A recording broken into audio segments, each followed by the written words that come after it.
Should you squeeze lemon on fried chicken? At an izakaya, one person confidently squeezes lemon over a shared plate of fried chicken, while another silently glares, wishing they had said, "Wait, don't." Scenes like that, where a simple wedge of lemon triggers surprisingly strong feelings, are something many people have seen or personally experienced. Is it best to squeeze lemon over karaage for everyone at the table, or should each person decide for themselves on their own plate?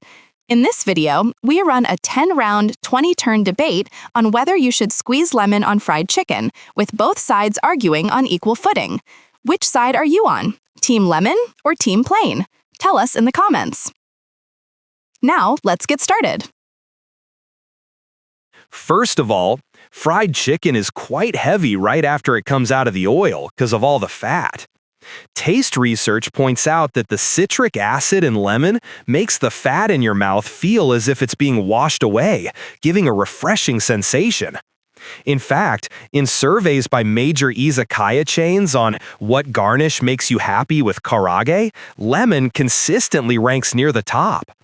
Individual preferences may differ, but if a clear majority chooses with lemon, then leaving the lemon untouched when it is provided is hard to call a rational choice. Saying something is rational just because it's the majority is a leap. When curry comes with fugujinzuke pickles, not everyone always eats them. And once someone squeezes lemon over the entire plate of karaage, that change is irreversible. People also point out that the coating loses its crispness due to added moisture. The crunchy texture of the batter is one of the core elements of fried food. Unilaterally changing that is essentially no different from pouring sauce over someone else's food without asking. However, very few people squeeze so much lemon that the coating gets completely soggy. And experiments show that just a few drops do not add enough moisture to ruin the texture. Also, teriyaki itself is a very strongly seasoned dish with soy sauce, garlic, and ginger in the marinade.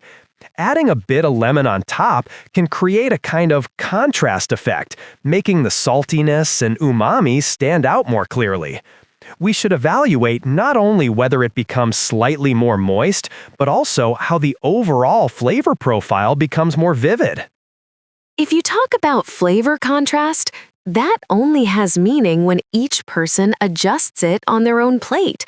The real issue in practice is someone at the table casually squeezing lemon over all the pieces on a shared platter, and that is a matter of manners because it overrides other people's preferences.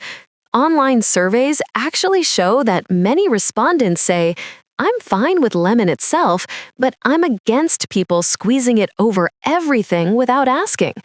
Lemon fans only need to respect that etiquette, and yet you go as far as to say not using it is irrational, which is going too far.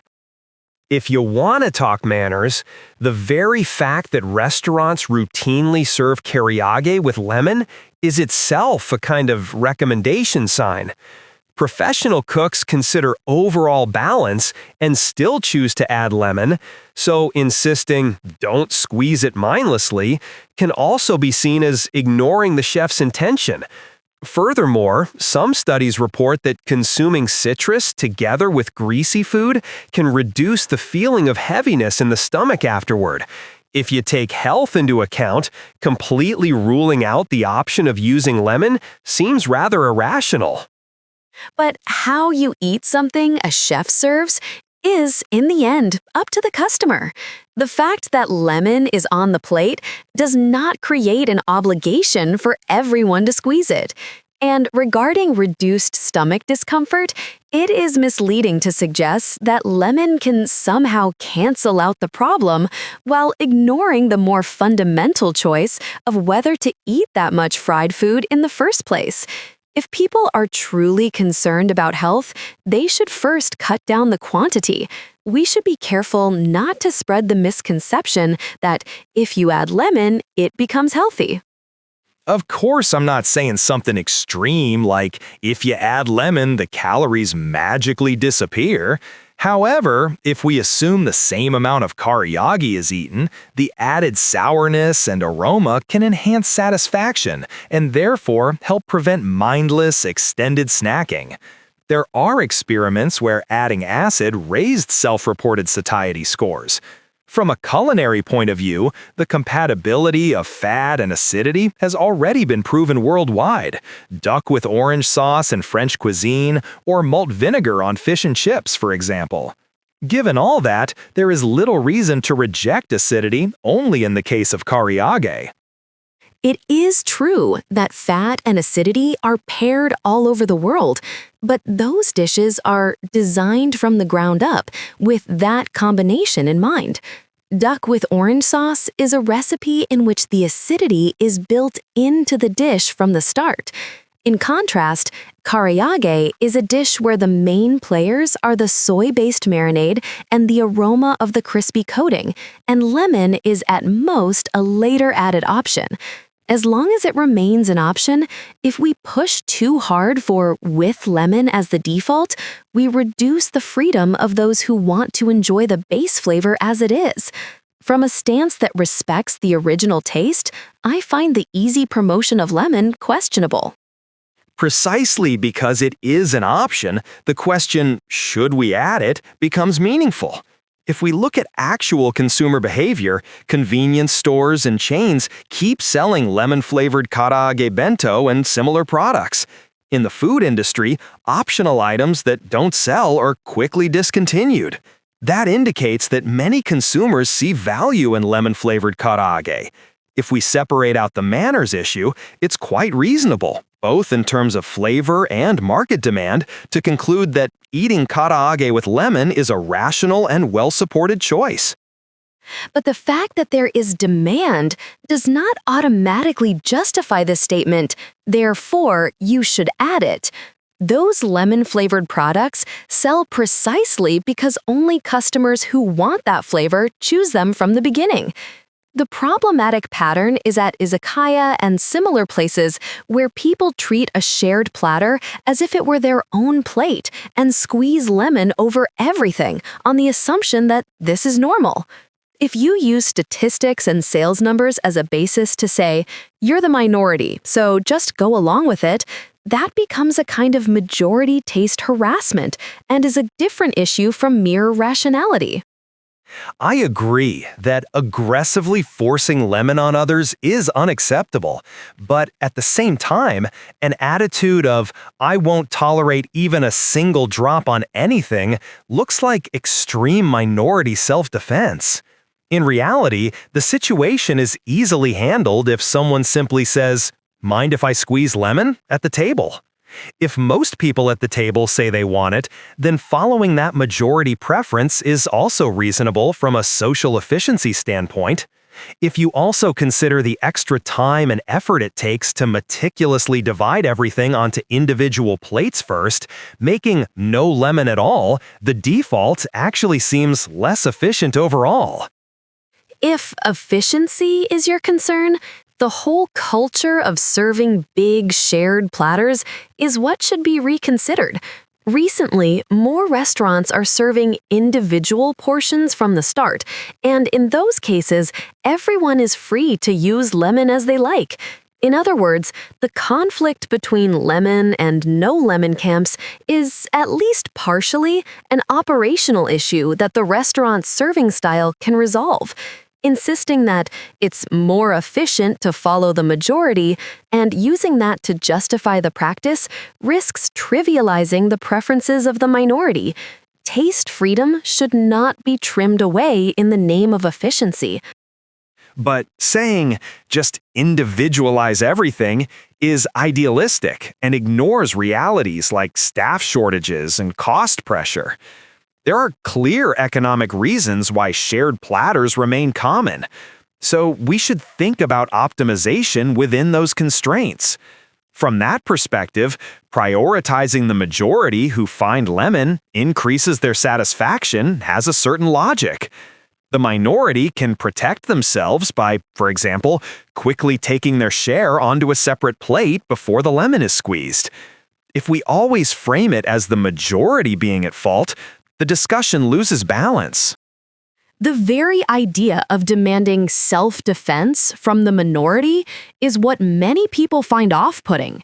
The fair design for a dish is to serve it in a neutral state and let each person add condiments at their own place. For karage, lemon is closer in position to sauce or mayonnaise as an add-on seasoning. If someone poured sauce over all the pieces before serving them out, most people would see that as a problem. Treating only lemon as uniquely acceptable to apply over a shared plate is just one local custom, and there is little justification for turning that into a nationwide standard. What distinguishes lemon from sauce is that it mainly provides aroma and acidity to highlight the underlying flavor, playing more of a supporting role. Many karaage recipes on cooking sites even introduce finish with a squeeze of lemon as a common variation. That means there's a significant group of people, not only professional chefs but also home cooks, who see karaage and lemon together as a kind of completed form. Given that this way of eating is already culturally established to a degree, drawing a hard line and declaring that neutrality is absolute and acidity must always be optional and individual seems detached from actual practice. The presence of recipes online merely proves that this is one recognized style. In home cooking, too, some people eat karaage plain with only salt, while others serve it with mayonnaise. Having lemon karaage as one style among many is perfectly fine. The problematic step is when people generalize this to, therefore, the standard is to add lemon. In some settings, there is even social pressure that you're inconsiderate if you don't squeeze it, and that carries a hint of lemon culture superiority. That atmosphere itself is what I find troubling.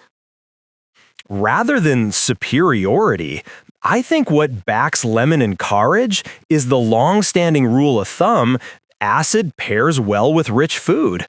Many drinkers say that with lemon, the palate resets and beer goes down more smoothly, which in turn affects table turnover and additional orders.